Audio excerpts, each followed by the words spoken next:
এই গাড়ি যদি আমি ঘরে নেই গ্যারেজে দৌড়াইতে হচ্ছে আমার দাম শেষ। আপা আপা এটা কোন কাম করলা তুমি? কি করছি? হ্যাঁ, তোমার কি আন্দাজ পইরা নাই?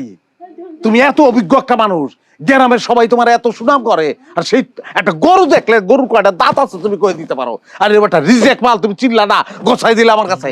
এই কিসের রিজেক্ট? এই রিজেক্টের কি দেখলি?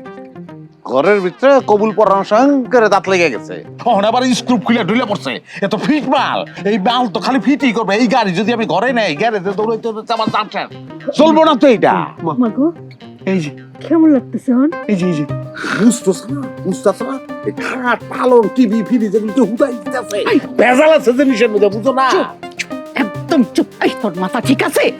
মনটাই কপিটি একটা লাল বানি খেলাই। তুই যা কই বেরো, তোর মানুষের ভালো করে শুনে না, আস্তা শুনে বাইক যাওয়া লাগবো না, একটা পিটিয়ে পাট পাট খাই গেলাই। এই জিনিস ঘরে লইয়া গেলে এমনি আমি এই যে এই হ্যাঁ এই যে সারছে আমার জ্ঞান ফিরছে গো। চলো চলো চলো চলো চলো চলো, হ্যাঁ উড়াও আব্বা, তাহলে গুছ গাছ করে আহো, আমি ব্যানে মাল সামানা উড়াই।